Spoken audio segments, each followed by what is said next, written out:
Hey guys, this is a challenge video for the atheist voice, and I was watching his videos, and he was doing there. I saw actually three of them. I believe they were 22 reasons you should stop believing in God, and it's 70 something questions for Christians, and what was the third one? I believe the third one was, I don't remember. Either way, all of them are dumb. All of them are just flat out dumb. Like, it was more, his questions were more ignorance. And I'm not trying to, gas or talk smack or anything. I'm here to reason, you know, but it seemed like on the 22 reasons you should stop believing in God, he says, if we have free will, how does God know everything what we're doing? And that's already ignorance, because if you knew, like I know, because I'm very religious, and if you knew, then you would already know that that's wrong, because God God knows the options what we're gonna choose. Like, let's say he knows I'm going to go to the store. He just doesn't know like which store. Like, am I gonna go to the supermarket or the flea market or something? He knows. He just knows. Free will. And that's the same thing with conscience. Your conscience, good and evil. The angel and the devil on your shoulders. Like, let's say, you notice that your wife or girlfriend is cheating. What are you gonna beat the husband? You gonna beat the guy she's having an affair with, or you're just gonna simply just let it go and find someone new? A devil, angel, stuff like that. Conscience. And just stuff like that. And I'm here to tell you 10 reasons why you should believe in God. 10 arguments. Okay, so all the stuff I'm getting this from is from one of my favorite books. It's called Your Questions, God's Answers by Peter Kraft or Kreeft. I don't know. I'm sorry. It's a pretty old book. As you can tell, it's all messed up. But here we go. It says, if someone asks you why you believe in God, what do you reply? Here are 10 good reasons for believing in God.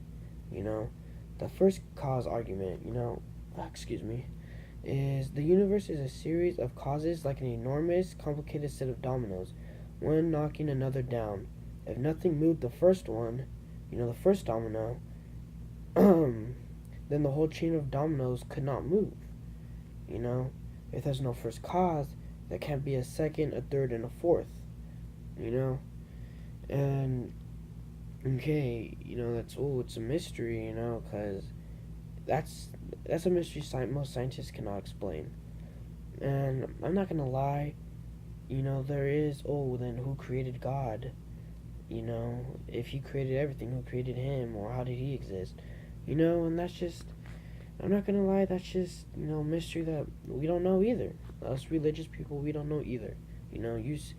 The scientific community don't know some things. Like us, we don't know some things either. It happens. But it says, most scientists believe in the Big Bang. The Big Bang needs, like a big banger. But, like the same thing, like I said, who created God then? We don't know either. Now, the next argument is, I'm getting there. The next argument is the argument from design. This argument takes the first one step further, like the first step, like a bit further, more, I don't know, like more detailed, I guess. Not only must the universe have been caused, but its design implies an intelligent, purposeful designer. Like, it gives an example, if it doesn't make sense. It says, if you found a stone hut, or like a hut on a desert island, you would not explain it by chance, but by intelligent design, right? Like, it won't just appear. You would think a person built it, not the wind. But the universe has in it a far more complex design than any part of it has. The mind that designed the universe must be infinitely wiser than any human. We can design a work of art, but can we design a universe? Like, can we really? Like, yeah, sure, we have some excellent art out there by, people that are talented artists, but a whole universe, it has to be someone that's really, really wise, you know? Like, most scientists, know most parts of the universe. It's not like anyone could understand stuff like that because I can't. Most of the time, yeah, but it's not like, it's not like I can explain how a black hole is made or what's the end of a black hole. Some say it's infinite, some say it's to another universe. Who knows? The argument for miracles. Only a supernatural being with supernatural power could perform a supernatural act, a miracle. In Bible times, God added his witness by performing all kinds of miracles and wonders, by Hebrews 2-4. And there is an abundant evidence for miracles really happening, not only in Bible times, but throughout history and even today, to anyone who investigates with an open mind. And I'll give it a personal experience.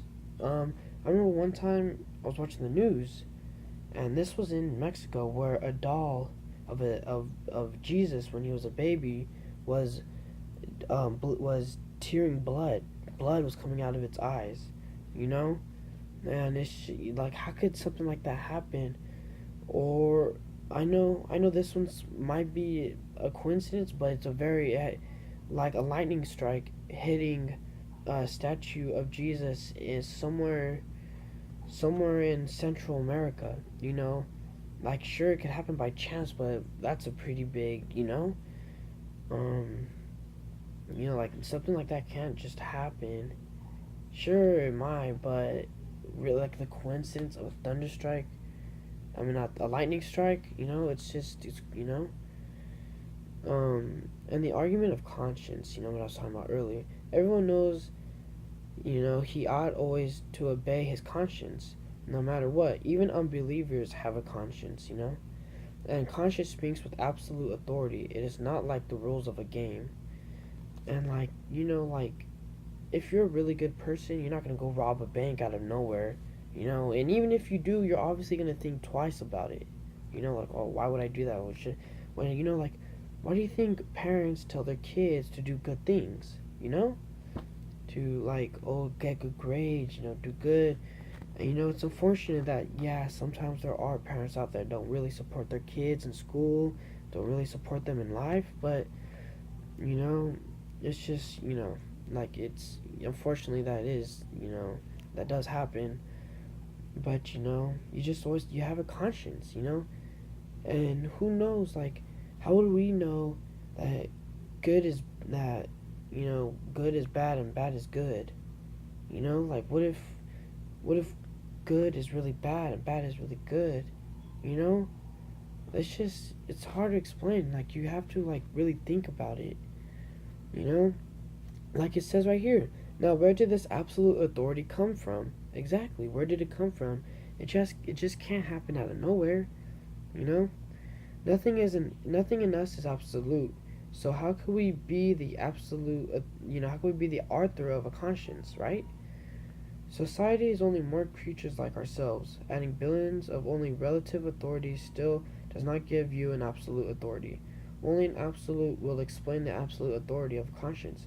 Conscience is the voice of God. You know? The argument of consequences. The consequences of faith in God are hope and joy, and a life full of meaning, a reason to live and a reason to die. You know? The consequences of unbelief are ultimate emptiness and despair. Fools say to themselves, there is no God. Like, you can't, like, it's and the argument from love, Love is the greatness of miracles. How could an evolved ape create the noble idea of self-giving love? Human love is a result of our being made to resemble God, who himself is love. If we are made in the image of King Kong rather than the image of King God? Where do the saints come from? You know, like, that's what it says in the book. That was my own. I don't know, I always think that's funny because it just rhymes, but you know what I mean? Like, it's just another one, the argument from history. A wise student of history can see God's providential hand. History is his story, you know? Everyone, you know? The history of Israel in the Old Testament, and perhaps, hold on, I'm turning the page, and perhaps also in your own life. This is not so much of an argument as an awareness or an invitation to look, you know? Here's a good one. The experimental argument. If you have an honest scientific mind, an open mind, then you must test every theory fairly. The fair test of the theory of God is to pray. If you want to know whether God exists or not, go out into your backyard at midnight, look up at the sky and say, God, I don't know whether you are real or not, but I want you to know if you do exist and love me and want me to know you, then here I am. I am open to you, open to the truth. Please let me know you are real in your own way and your own time. No honest person could quarrel with that experiment. But if anyone sincerely prays that prayer, he will not be an atheist for long.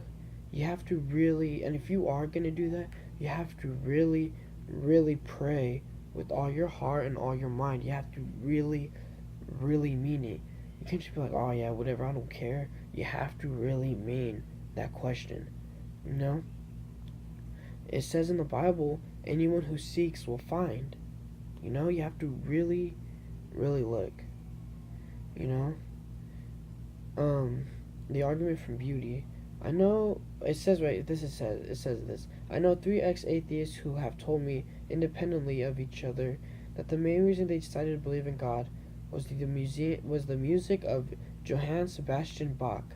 And they said, if there is Bach, there must be a God. And it says in parentheses, you either see that or you don't. You know? And the 10th reason, the last reason, is the best argument for God is Jesus. In many and various ways, God spoke of old to our fathers by the prophets, but in these last days he has spoken to us by his Son. Meet him, read the Gospels, then you will know God. Whoever has seen me has seen the Father, says Jesus. Jesus is the transparent window to the Father. Almost no one who reads the Gospels can avoid being deeply impressed by Jesus, as a man at least. But if there is no God, then Jesus was the biggest fool who ever walked the earth, because no one ever pinned more of his life than his whole life and its meaning onto God. Which, in other words, is saying, if God didn't exist and all that, then why would Jesus do all of that his whole life, you know, and know that God doesn't exist? You know, what would be the point of that, right? Jesus' disciples gave reasons for their faith, but much more effectively, they also gave witness to their faith. Their answers, the church's answer to the question, how do you know that God is real, is this: I have met him and I bear him witness. Sometimes God says, come, let us reason together. But sometimes he just says, come and see. And in other words, come, you know, like, reason, you know. You can't just argue because no one will get their point across. Like, let's say me arguing an atheist or a man of science, you know, if we just argue and not hear each other, you know, then, you know, none of our points will get across. None of them, you know. My point won't get across, his won't, you know. That's why you gotta be calm, really listen, you know. And it's saying those are all pretty good reasons, and there are more. It's just those are 10, and this video is already really long, you know, but you can't, like, it's so hard to explain. And yeah, you know, some people say, oh, how come there's no proof, or how come there's no video camera around to prove the miracles and all that? And it's because, you know, you just have to believe by faith, you know?